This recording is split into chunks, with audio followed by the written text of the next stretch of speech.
and I am responding to a request that came in when we played What a Tanker online last weekend. One of the folks who stopped by and was good enough to make a comment or two asked how it is that I built this terrain. Now, this isn't the setup. This is a slightly different one, but it will allow me to demonstrate how we do it. And he particularly wanted to know how I scaled vehicles, so I will be happy to show that. The first thing I should say is that all this stuff is not done by me. This kit, these models, these things, it's one of the great things about Tabletop Simulator that there's an incredible community out there that has created so much stuff. There are hundreds of German and French and British and American and Soviet vehicles out there just for World War II, plus Napoleon. Oh, it's amazing. So, and in fact, it's one of my obsessions. It's one of the many reasons I have 172 hours or so, I think, into Tabletop Simulator, that you can just go crazy looking for things, and it's so much fun, and it's so cool to do.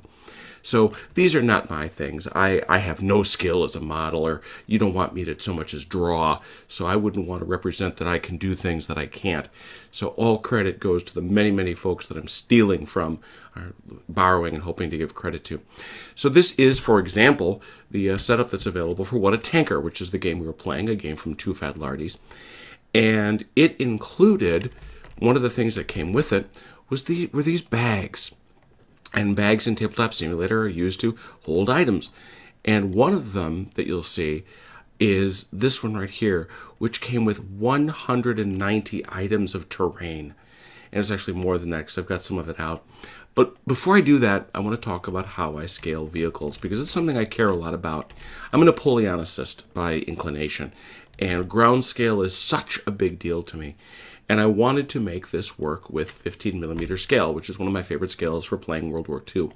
So, and for those who don't know, 15mm scale is 1 to 100. So what do you do? Well, the first thing you want to do is grab one of these models. And I've cheated a little bit. I've got some saved objects put away. And I have set up in here one of the most famous tanks of World War II, the Easy 8. And there it is. Now you see how big it is? And they tend to run this way. Most folks build it to a much bigger scale than 1/100. So as you can see, just having a look with it over here against the church, that isn't going to do it all. So we know that that's 1 to 100. The other thing that I like to look at is Wikipedia. Why? 1/100 allows me to compare it to the actual size of an M4A2 Easy 8. And I looked up there and determined that for most of its life, it was a 233-inch chassis from front to back. Now what I'm going to need to do is take off my turret. And what I want to then do is grab both items, just like that. And I'm going to be making extensive use of the measurement tool. The measurement tool is available by just pressing the tab key and mousing along here. So we're going to find out that right now this creature is right about 6 inches. And look, let me be clear. This isn't a science. It's a game. And I love scale as much as anybody. I just need to get it close. So let's have another go. So we can see I've highlighted both items. So when I use the minus key to scale, both items will shrink proportionally. And that's what's so critical. So let's do the tab again. 4.6. I've still got a long way to go. Zoom in a little bit here.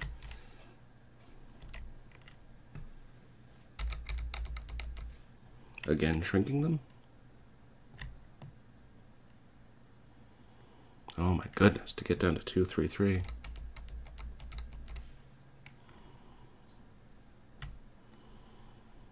There we go, but smaller still.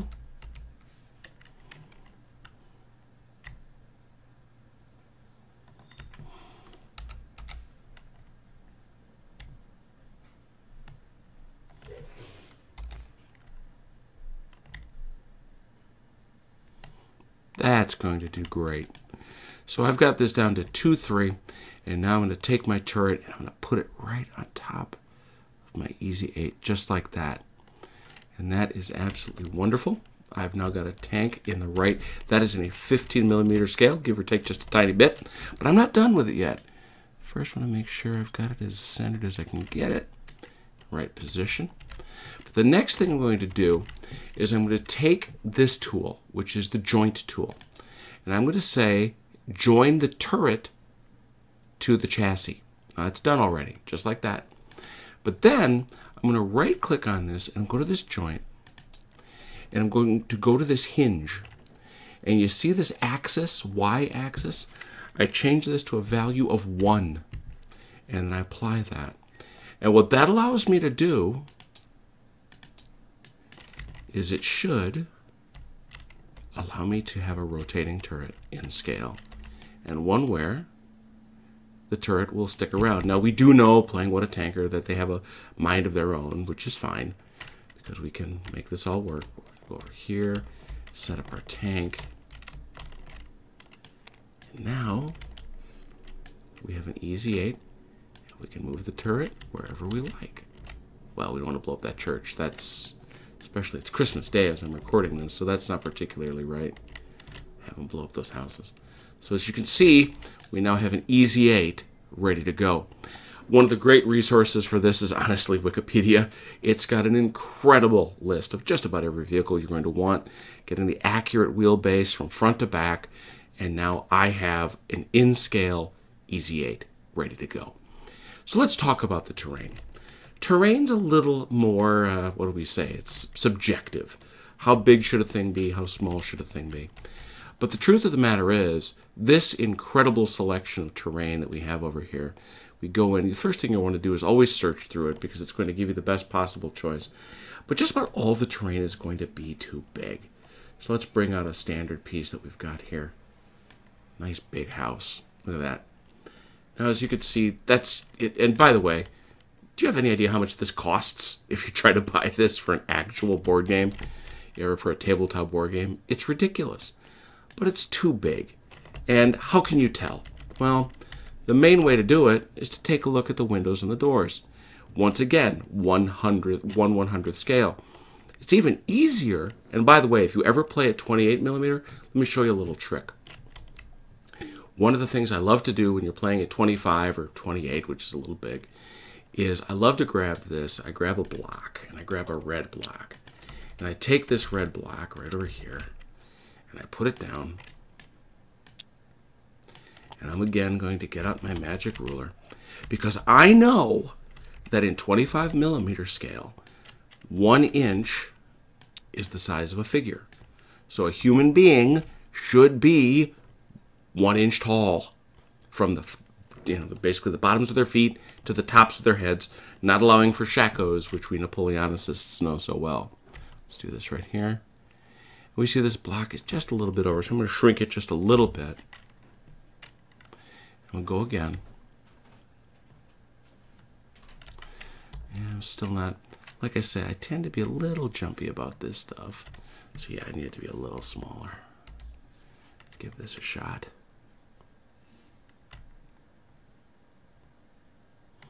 A little more still.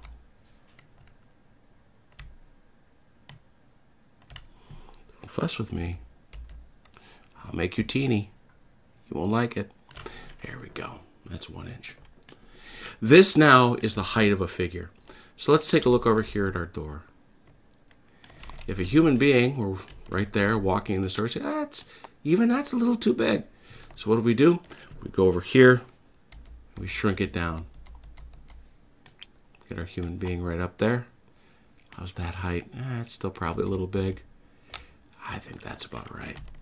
And now we've got a 28 millimeter house all set to go.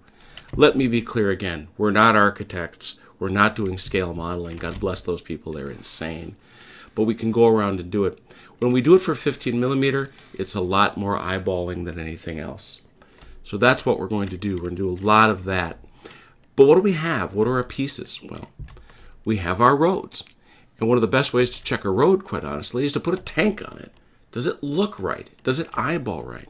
When I put this 15 millimeter tank on a road, and I get its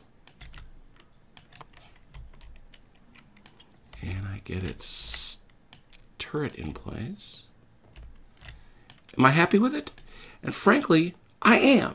That's not bad at all. I think that's about the right size. But one thing I don't like with the scaling is all these things not matching. So I want to get more road pieces to make sure I've got enough. And one of the absolute beauties of Tabletop Simulator is you never run out of stuff. You go in here, you copy, and you paste as many as you could ever want. And when you're done with them, delete them. It's terrific. But when you're done, and this is, it depends on the amount of work you're willing to do, and I'm a little fussy, I won't lie. I come in here and put them right next to each other. If they overlap each other, you'll know quickly enough. We'll scooch this one in like that. I feel like Bob Ross. It's not the worst thing to do, although I don't know what Bob Ross would have thought about setting up a game for tanks.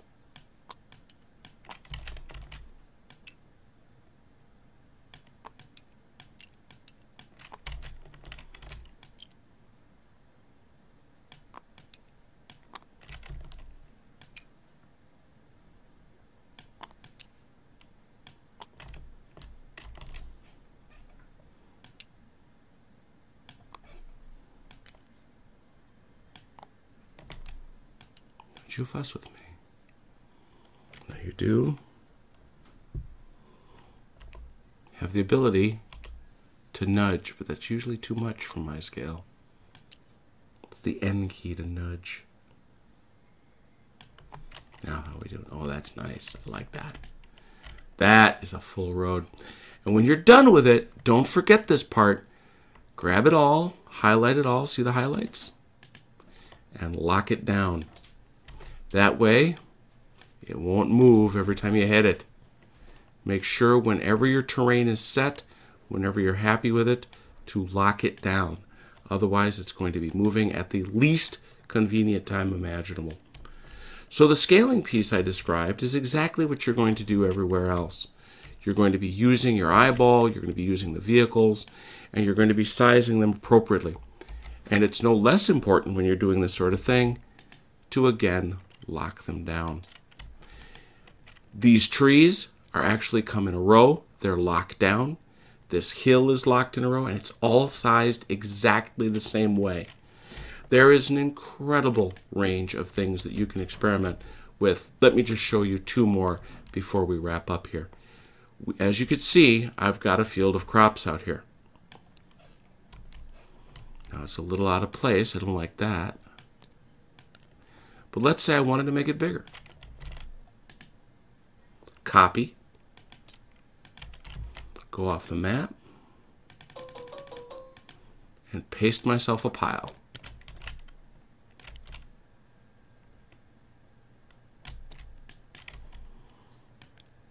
A lot of games in TTS, a lot of the modules in TTS, will only give you one of each thing.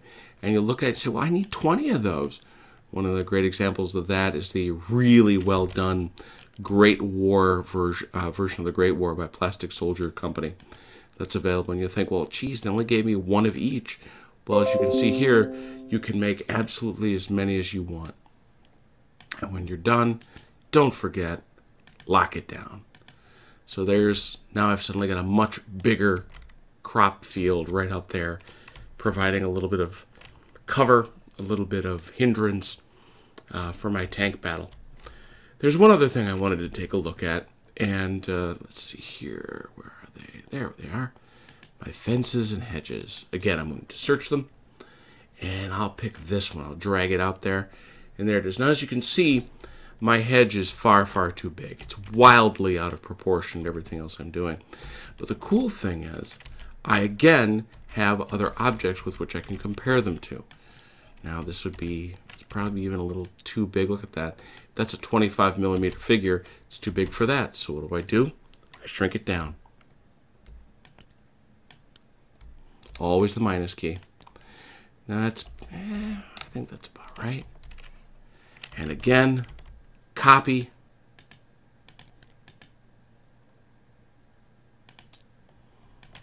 Go over here to the side. And make as many sections of fence as I could ever want. Ooh, I grabbed 2 at once. That was fun. Let go.